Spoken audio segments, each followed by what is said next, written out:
Appreciate everybody joining us today for this very special edition of Coffee Connection Live. 2 years ago, we met actually in the living room of my house in Virginia for the first time and talked about research on military spouses. That was the very first Coffee Connection Live. And here we are 2 years later, connecting military spouses around the world. And so we're thrilled to be celebrating that. And February is also the USO's 80th birthday. So we're celebrating that. So many things to celebrate, but we're also very excited to be connecting with Rob Beemer. He is the writer, he is the producer and the director of the Mindfulness Movement. So Rob, welcome. How are you today? Good. Thank you, Nicole. I'm glad to Yeah. be here. And thank you to all of the military spouses out there for all the work you're doing to help our country. Well, we're thrilled to connect with you. Rob and I have been talking about this Coffee Connection Live for quite a while now. So we're thrilled. We connected probably back in August or September to say, well, let's connect and talk about his documentary, The Mindfulness Movement, which you all should have received when you registered. So that is for our live viewers that are watching right now. Should have received the streaming access to watch the movie, or I'm sorry, I keep saying movie, but the documentary. And so I Well, hope it's a lot of both. It's okay. okay. But I hope a lot of you were able to watch it and enjoy it. But Rob, let's just jump right in. Tell us a little bit about yourself and a little bit so we can get to know who you are. Well, it'll probably be surprising based on this being a mindfulness documentary for people to learn that I've also done a lot of military history and military technology programming over the years. I've been doing documentaries for History Channel and Discovery and other networks for a long time now. And have been to military bases in different parts of the world and landed on the deck of the Nimitz in the Persian Gulf and have covered war games. And so it was always easy for me to then go back home. So I just only know a small amount of the sacrifice that you as military families make. But it's been a real pleasure to get to know so many different types of service members and see so many different places. And it's definitely just a very interesting career. That's why I called my company Interesting Stuff I love Entertainment, that. because I'm always learning different interesting things. And I've gotten to hover in the volcano at Mount St. Helens in a helicopter and just all types of different interesting, fun things. But this film is a real kind of personal passion project of mine because it grew out of my own mindfulness practice. And that came when about 14 years ago, when I had two little kids at home and a very stressful job delivering a bunch of episodes to networks where there's always very tight deadlines and budgets. And so I was not doing a very good job. I was losing my temper far too much, and just feeling very stressed and burnt out. And then saw just in a grocery store checkout line a magazine about meditation. And I thought, oh, I had been kind of interested in that back as a teenager, but hadn't really followed through on it much, but just, picked it up and thought, oh, maybe this is something that can help. And then from there, started meditating, but it was a Buddhist magazine. And that's what I was doing initially. But over time, I started to discover information about secular science-based mindfulness. And that just felt more comfortable to me, fewer kind of terms to keep track of, and just felt a little more straightforward, where I could really focus on, learning about myself and working with my emotions rather than having to keep track of other things. And then I started to, just feel like this is really helping me. And I wanted to marry that with my skills as a filmmaker to try and bring the benefits of this to as many people as possible. And very happy that it's already in less than a year of being out there, been viewed in 90 countries around the world. So I do think it's accomplishing this goal of helping people discover the benefits of mindfulness. Well, there's a lot I definitely want to jump into because you talked about this being in 90 plus locations around the world. So I noticed at the very beginning of the call, we do ask everybody to share in the chat box where they're joining in from. So this would be a perfect segue for everyone who's joining us right now live to just share in the chat box where you're joining in from. And if you have a LinkedIn profile, we love for everybody to try and connect via their LinkedIn profile. So please share that. But I think, Rob, that you really struck a nerve with this audience because there have been a lot of military spouses that signed up to be a part of this conversation. So with mindfulness and throughout your journey of mindfulness, how would you define it for us? The word mindfulness. Sure. Yeah, it is a little tricky because there is a specific type of meditation called mindfulness meditation. But there's many other types of meditation. People kind of describe it as the word meditation being like the word sports. And then within sports, there's obviously many different types of sports. But what we try to explain in the film is making that distinction that beyond that specific type of meditation, usually when people are talking about mindfulness, they're talking about a mindful quality of attention. So that's something where you might meditate at a certain number of minutes each day to kind of build that quality of mindfulness that then you continue throughout the day, so that as you're going about whatever you're doing, and if you're starting to get stressed or distracted, that ability to kind of recenter yourself and to re-engage with that mindful quality of attention, and that idea that it really is like a muscle. The more you practice, the more you build that mental muscle where it gets easier to come back to that mindful quality of attention. So that's what we're really talking about with mindfulness. But yeah, it is tricky because there's a lot of confusion of, well, is mindfulness the same thing as meditation or is it different, and how? So I think if people really focus on that being a quality of attention, and a quality of attention that's without judgment. So it's really an open curiosity of what's going on within you, around you. That's really, I think, what mindfulness is. Well, it's so interesting. And the lady that's in the picture behind you, and that's like the main shot for your documentary. I mean, it makes me just want to sit there and just take a deep breath and come to, a quiet place. So I think that's really hard, for a lot of us to focus and come to a place where we can try to be mindful. So I don't know, and this is just a random question, but how, if we're sitting down and trying to just get it to a quiet space, if that's something that would be mindful, how would you recommend doing that? Yeah, I think one thing I tried to get across in the movie is that there really is a great variety of ways to be mindful and to Sure. practice mindfulness. I think a lot of people, when they're first starting out, they have these, preconceived notions of it can only be done sitting cross-legged on the floor meditating. Right. And there's so much variety there, and so much freedom to figure out what works for you. So I really encourage people to take the time to figure out what works for you. Yeah. um, because really it's anything where if you're just taking a few deep breaths and kind of recentering and saying, okay, what's going on within me, around me, just bringing that awareness to your present moment. And so that can be done sitting down, Sure. Sure. and with your eyes closed and focusing on your breath. That's definitely a great way to do that.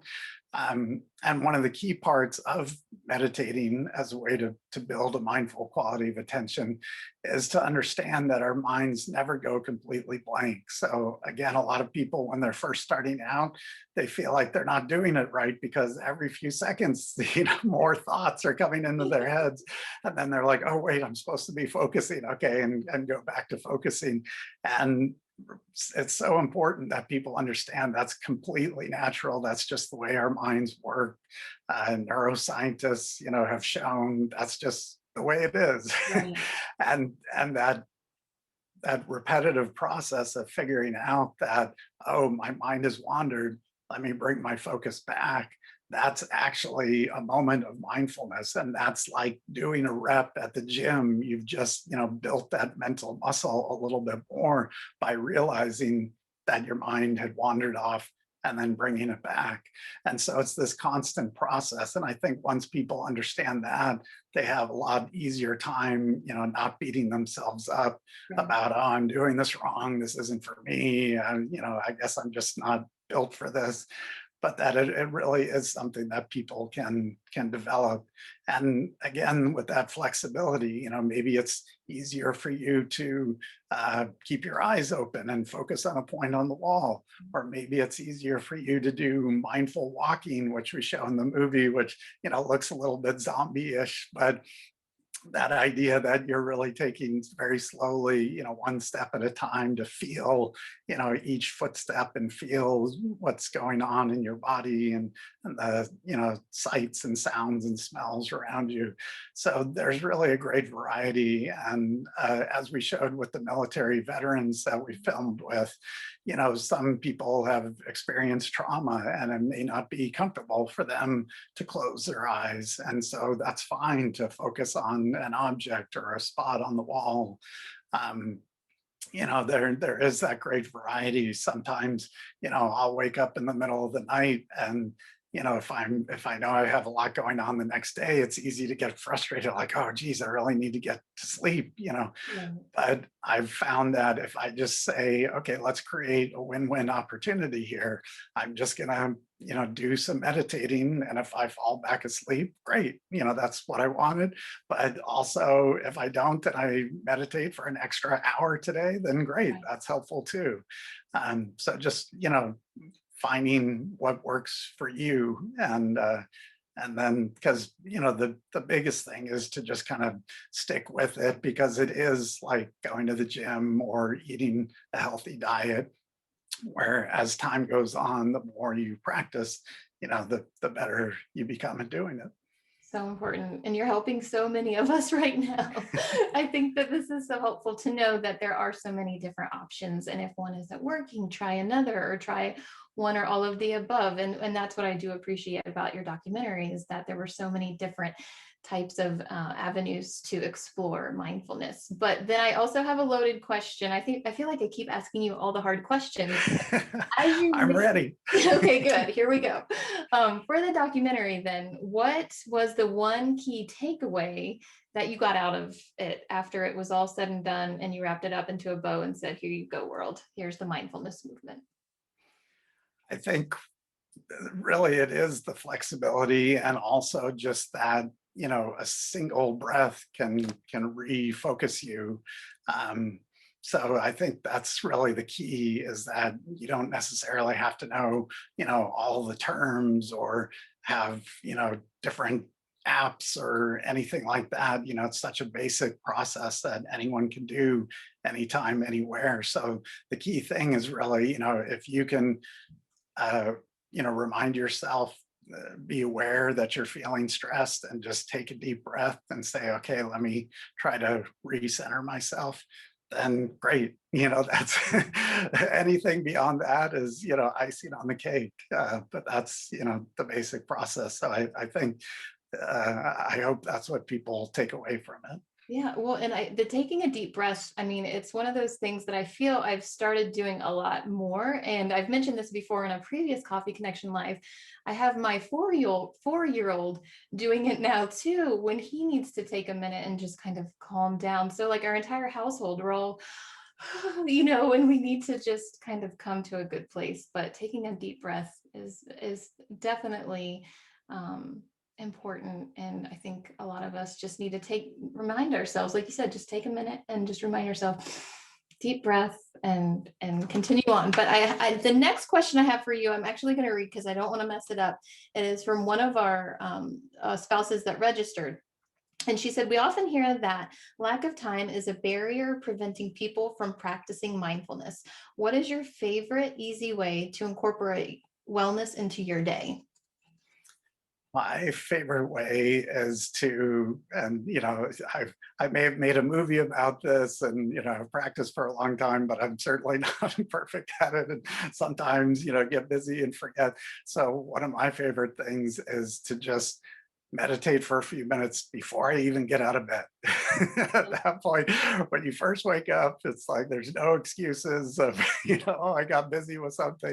It's just, to me, that's, one of the best ways to make sure that you just, you don't forget. And as long as have a timer set, maybe, so that if you do happen to fall back asleep, an hour doesn't go by. But to me, that's one of my favorite ways to just make sure, I get some time in no matter what. Yeah, so good. Okay. And then what are some mindfulness activities that families can do together? I know that a lot of military spouses that registered were very curious about how they can engage not only themselves, but then everybody else in their household. Yeah, and it's great that your 4-year-old is doing that, and it's great that you're showing them those skills.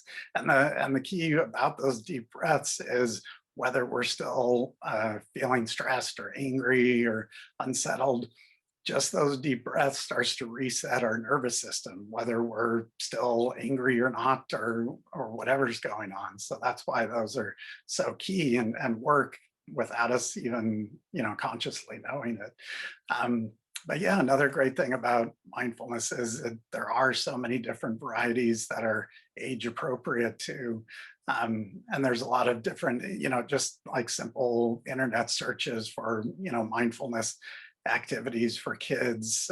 People will be able to find a lot of different options that are fun. So one thing, for younger kids is for them to grab a favorite stuffed animal and to just lay down on the floor, put the stuffed animal on their stomach or chest, and then just have them focus on making the stuffed animal slowly go up and down. And they're doing deep breathing without even realizing it, and relaxing themselves without even realizing, just in that process of, oh, this is fun to make my stuffed animal go up and down, from my breathing. And there's also a thing called a mind jar, where you get a clear glass jar, you put some glitter and a little bit of liquid soap or some glue, and you can shake it around, and it makes the glitter kind of slowly go to the bottom. But that's something where, with a child, you can say, okay, let's just focus on this until all of the glitter falls to the bottom. And so if they are upset about something, that can really help them, just, after a minute of that, just really paying attention to that. It's amazing how that can really reset, how they're feeling about things. So, and there's, a great variety. And then also, as I said, with the veterans, for older people, there's, the simpler ways of, it's fine to sit in a chair, it's fine to keep your eyes open if you want. A lot of times with veterans or active duty members who may have certain injuries, body scans can be very helpful, where you're just, as you're meditating, you're focusing on a different part of your body for a few seconds, and just kind of gradually going, either starting at your head and gradually working your way down, or starting at your feet and gradually working your way up. Um, that idea of just building that awareness and that kind of curiosity of what's going on, what are you feeling in your body, and also that non-judgmental side of it, of not labeling, this is good, this is bad. So just noticing, oh, my ankle is feeling kind of achy, but then not letting your mind run off into, oh shoot, I was so done to, step wrong, or why does that have to happen, or and then say, like, okay, wait, let me just come back, let me just notice that, and then move on. So there, it's really fun that there are so many different ways, and different age appropriate ways to try those. Well, and I love that you mentioned the mindfulness jars because we've actually done some programs at our USO centers where one of our program managers sent out the instructions how to make the mindfulness jars. So to see the kids see the glitter go, like you mentioned. So if you haven't checked out a mindfulness jar for our spouses out there, check it out if you have kids. But even if you don't have kids or if your kids are out of the house, as an adult, I thoroughly enjoyed making it. And I have one, actually, it's funny, it's in my office. And sometimes I just take it and I flip it over. And like Rob said, I just watch the glitter fall to the bottom and it's the best thing ever. So I love that you mentioned that. I did not pay him to say that. Great. Well, I'll check in with Danielle real quick. Danielle, what are the spouses saying in the chat box? Well, you've got a lot of fans, first of all, people that are just so into this movement after watching the film and would like to spread it. And lots of us are talking about how we want to try these things that you are suggesting. And yeah, just loving the suggestions. There are a couple questions that are starting to pop up. So you let me know when you're ready for those, Nicole. Okay, we'll jump into those in a little bit. But again, for our live viewers, if you do have any questions, make sure you throw those in the Q&A box and we'll get to those in a little bit. But I did want to, so for our live audience, like I said, they were able to watch this or receive the code to watch this documentary for free. And there were some resource videos that were attached to that.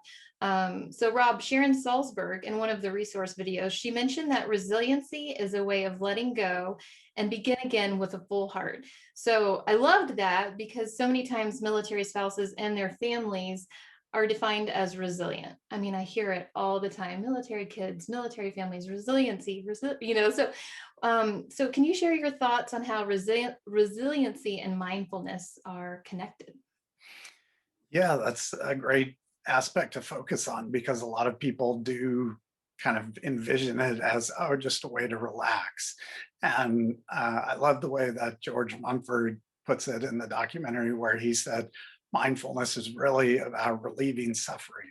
Yes. And so whether it's your own suffering or you being in a mindful place where then you can help relieve someone else's suffering.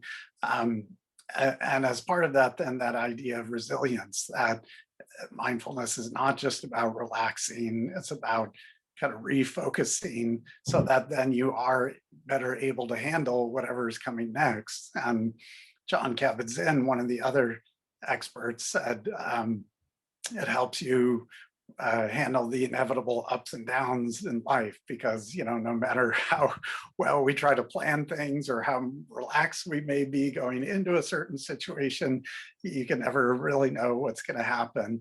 And so when we realize, okay, we only have so much control over how things are going to go, but that if you are able to keep tapping in to that mindful quality of attention, then you can have the confidence to know that you'll be able to handle whatever comes up, and that you'll have a better chance of not being carried away with your emotions and saying something hurtful or not speaking up when you should or anything like that. So it really can help with those day-to-day challenges and to be more resilient. Yeah, I mean, it really just the more you were talking about that, it's just there, the word resiliency and mindfulness, it is married so much for the military family because you don't know what's going to happen next. And you could get a call the next day saying your spouse could be going away for, an extended period of time, or that you're moving to a location across country. And you need to be there in a couple weeks, months, or something like that. So how you go into it and how your mind is set, it can change the way you think and how you feel about everything. So absolutely. Thank you for that. So, well, here's the $1 million question. In your documentary, you worked with Jewel and you worked with Dr. Chopra. So how was that experience for you? Yeah, it was really exciting to have them involved and to end up having so many of the best known mindfulness teachers involved. I feel very grateful that I was able to pull together such a great group. And a lot of it was just, you talk to one expert and then you say, hey, would you mind referring me to someone else? It's a similar process to, the way I've made so many other documentaries with, History Channel and Discovery and all that. And one of the things that you realize is, these people who have practiced this for so long, it shows that there really is this great sense. They just exude this sense of peace and calm and kindness. And so, working with Dr. Chopra was great, just so calm and insightful. So it was great to spend time with him and spend time at the Chopra Center. And then with Jewel, it was very funny that that ended up being the gentleman who runs her foundation and runs her company just happened to see one of our early fundraising videos online and called me up and said, hey, Jewel would like to be a part of this. I said, okay, Yes, great. right. And for anyone who's seen the movie already, I mean, you can see she just has such an incredible life story, going from a homeless teenager to such a successful recording artist. And again, the resiliency, of even once she became successful, figuring out that her money hadn't been handled properly and she was actually millions of dollars in debt, and then rebuilding that. So, I mean, she's an incredible testament to being resilient. So it was a lot of fun, working with all of those people, and I'm just grateful that they were, willing to share their wisdom, their insights in the film. Yeah. Oh, I love it. And yeah, I'm just thinking, like you said that you like to work in your company's called Interesting Stuff and stuff like that. You're one of those people that we would want you to join our dinner table to have a very interesting conversation because of all of the people that you know and the conversations that you've had. Yes, so someday we're going to have you over for dinner, and then I'm sure Great. everybody else is going to ask the same thing. So you're going to be busy. So when spouses registered, they let us know what experience level they had with mindfulness, such as, and these are the three things that you all got to pick from for our live audience. You got to pick from, I'm familiar with it, but I don't practice regularly, if I can say that word correctly, have a daily practice, and just learning about mindfulness. So we compiled the results, and about 45% said they're familiar, 35% said they're just learning, and 19% said that they practice daily. So why do you think it breaks down that way? I mean, I think that's great that there's this wide variety there, and people, new to it, willing to find out more, and people who are practicing daily, still interested in joining the conversation. So that's great. Um, I would say that it makes sense that the largest percentage are kind of just finding out or somewhat familiar, but not necessarily practicing, because it does take a commitment, but it really is, just working on a mindset of, how can I incorporate this into my life without it becoming another source of stress? That's what we're trying to use mindfulness to help us with, right? So we don't want to do it in a way that becomes another source of stress. And, I'm sure the people who are practicing daily could share their thoughts on how they've been able to make that transition where it's not another chore. And then John Kabat-Zinn says in the movie, he kind of jokes about, first going into it with this idea of, oh my God, now I've got to sit down, and meditate every day for the rest of my life. Oh. But if it's that idea that, figuring out a way that works for you, even if it's just a few minutes, even if it's sitting down or standing up, that idea that, this is an opportunity and this is something you can do to help yourself, and that if you miss a day, don't beat yourself up. I mean, I tend to beat myself up about things and get stressed about things, and just realizing that it's a gift you can give yourself, it's a gift you can give to the other people around you. Because that's another misconception. People say, like, well, I don't know, maybe I would meditate, but that seems kind of selfish or self-centered. But really, besides helping yourself, you're doing it to help, the people around you too. Um, So I think it's great that there's, a variety of people at these different stages. And I would just encourage people to, find out what works for them. And then even the people who are practicing daily, I'm hoping that the movie and this discussion might create some opportunity to say, oh, well, maybe here's something else I can add to my practice just to change things up. Because that's another important thing too, to keep some variety, because it can, start to feel like a chore if you say, okay, I have to do it the same way every day at the same time. That gets old for anybody. But if you say, okay, you know what, today I'm just going to have lunch by myself, and I'm just going to practice the mindful eating of really being aware of every bite I take and the sights and the sounds and the smells. Great. That's just as good as sitting down meditating with your eyes closed. So I'm glad that people are discovering it, and glad to hear that a great number are already practicing every day too. Right. Well, and the fact that we have everybody joining us today, and for those who are watching after the live edition, you're here.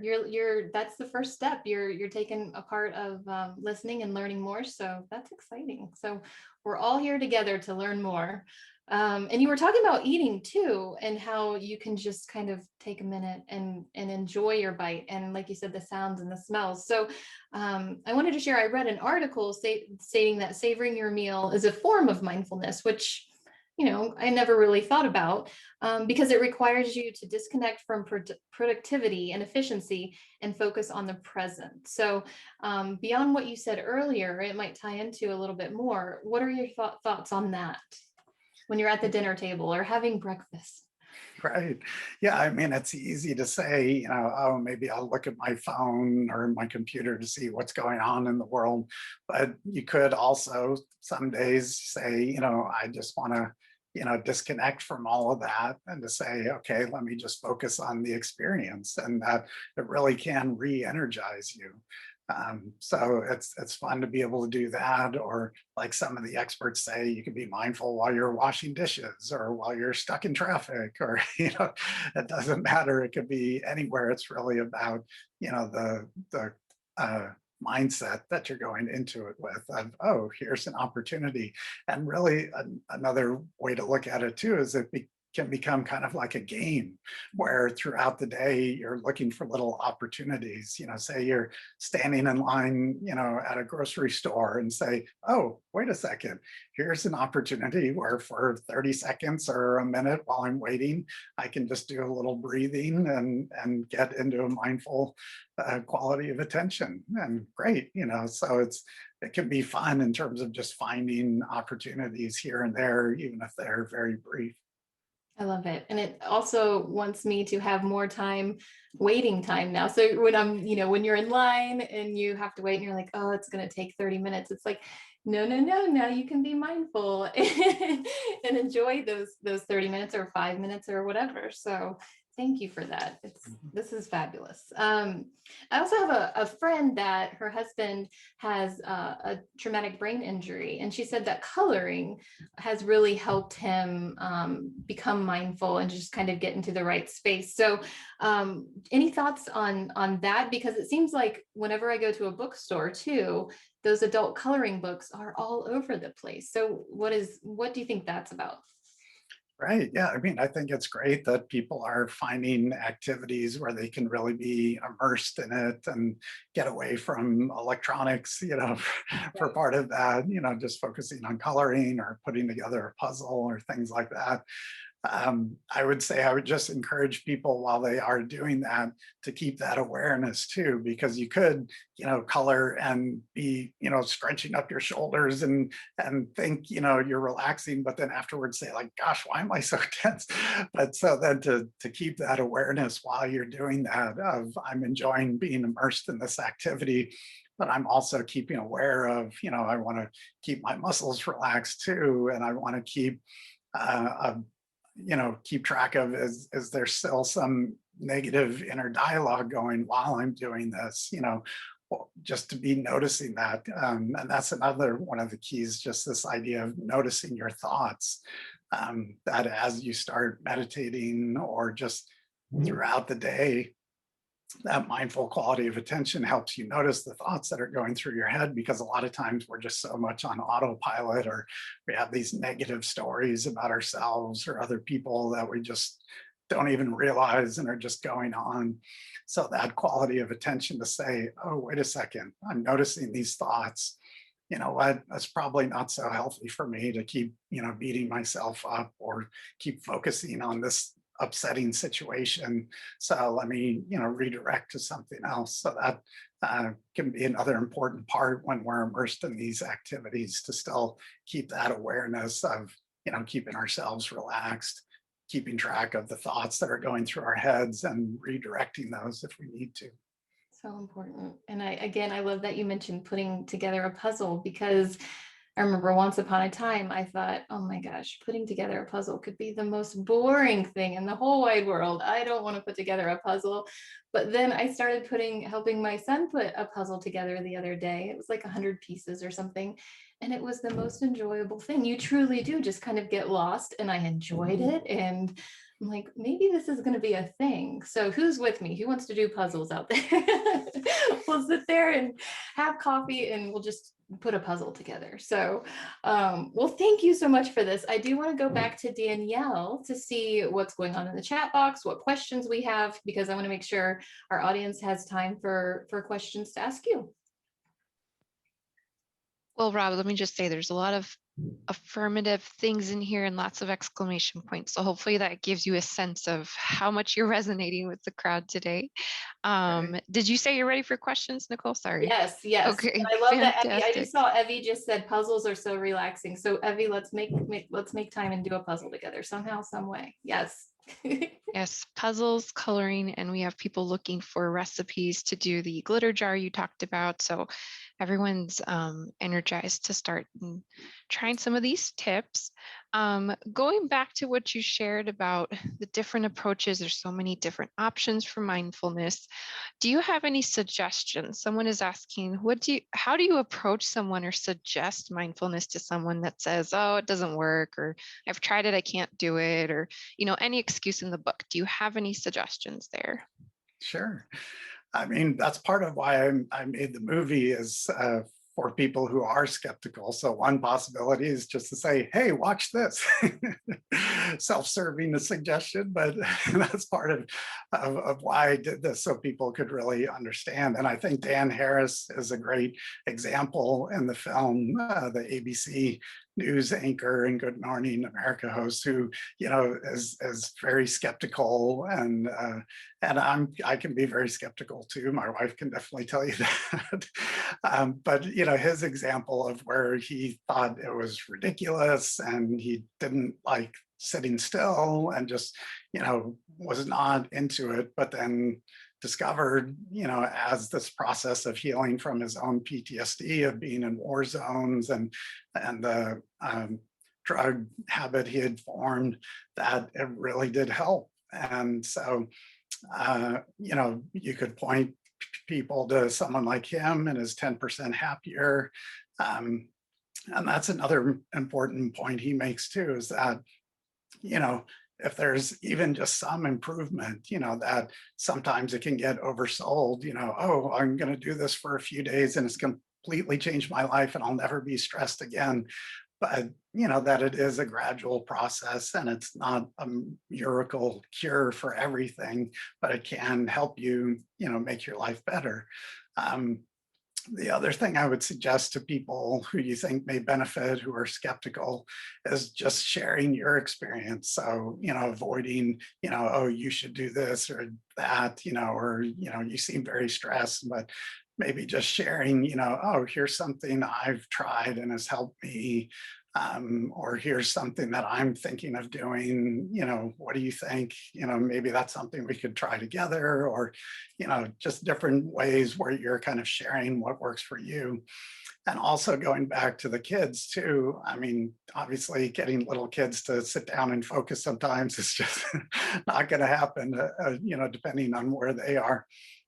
And one of the biggest factors that the experts say, is that the more they see you doing it, then the more they'll be curious and start to try it out themselves too. And that can work for grown-ups too. So if there's someone that you think can benefit from this, but they're skeptical, you might even just want to, just do some meditation, and while they're in the house or whatever. But just as they see you doing it, and as they see you sharing some of your experiences of how it's helped you, then that can be a way for them to become curious and try it, even if they're kind of resistant. So good. Love it. Danielle, I'm just going to let you keep going with questions because I know there's more. Yes, there is more. And I love that people are already asking about the upcoming Independent Wellness Summit. So I just found out, I got some insider info. This question is actually also going to be addressed in one of the interviews from the Wellness Summit. So I'm going to throw some info in the chat for you now. And Rob, you're probably like, okay, what is this question? So someone has been learning about mindfulness and forest bathing. So do you think both of these initiatives are similar? So folks, forest bathing is going to be addressed in one of those interviews next week. Yeah, and if I'm understanding it right, I think forest bathing is just a new hip way of saying getting out in nature, right? The healing effects of being out in nature, and I definitely find that too. I live in the Los Angeles area, and I'm lucky to have some hiking places nearby.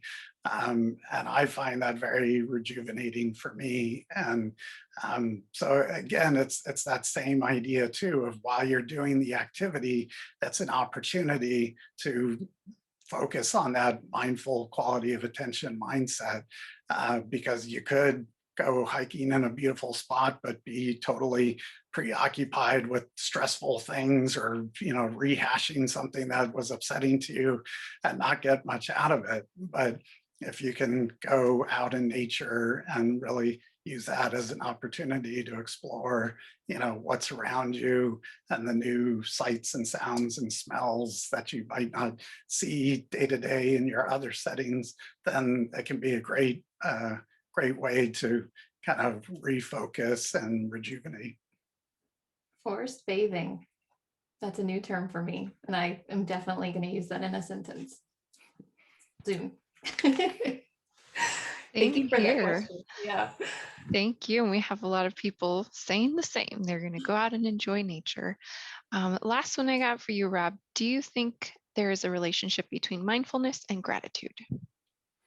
Yes, definitely. One of the things that Sharon Salzberg says in the film, and she is a longtime mindfulness teacher, but also very known for loving kindness. So, besides just centering yourself and coming up with that awareness of, then once you have that awareness of filling that with love and kindness for yourself, for others. And she says in the film that you really can't separate mindfulness from heartfulness, that it's really all part of the same process. And sometimes with the word mindfulness, you tend to go to kind of an intellectual place, mind, brain, but it's really about developing that quality of attention, so that then you can be available in the full range of emotions, and caring for yourself, caring for other people, and then going back to that resiliency idea too, that when you are able to recharge yourself, then you can really be there for other people too. So good. And I know that so many people appreciate your words today, Rob. So thank you so much for that. And we'll see if there's any other questions coming through, but we did want to make sure that everybody was aware of where they can find more of what Rob is up to. So the mindfulnessmovement.com is the website where the movie is. And if you are interested in getting a t-shirt or a DVD or a poster or something like that, it's the mindfulnessmovement.com/store. And then again, your company page, Rob, and I love this, is interestingstufFentertainment.com. So more information is there for Rob. And Danielle, are there any other questions out there that we can answer? No questions. I know people are doing lots of sharing in the chat. I suspect there are going to be a lot of glitter jars made this weekend. Thanks, Rob. Well, that's exciting. Excellent. Well, thank you everyone for joining us today. I noticed we had spouses from all around the world here joining us. I saw Germany, I saw Italy, stateside across the board. So thank you everyone for joining us. Rob, thank you again for spending your time with us, supporting the military, their families, and all of the other documentaries that you've made that we can learn more about, and all of the interesting things that you do, and for being such a great supporter to the USO. So thank you so much for that. Thank you. Thank Any you, questions? Nicole, for having me on here. And thank you for all that USO is doing to help so many people. And thank you again to the military families. So glad that so many of you are interested in mindfulness and figuring out different ways to help. And just really appreciate that. Well, thank you again. And again, this is all to really kick off the Independent Wellness Summit, which is starting March 1st, which is Monday. Oh my goodness, March 1st through the 6th. Our team of military spouses have been collaborating all year so that we can all have a week of rest and rejuvenation. So make sure you sign up for that. We thought that having this conversation with Rob on the mindfulness movement was a great way to just kind of kick things off. So we're very excited that this is all starting. And then you can find out more about upcoming events. We have a lot going on, everybody, in the military spouse space. So you can go to uso.org/MVP for upcoming events in the entertainment space, in the program space. Thank you again, everyone, for joining us. We hope that you enjoy the rest of your week, and we hope to see you again at another event. Take care, everybody.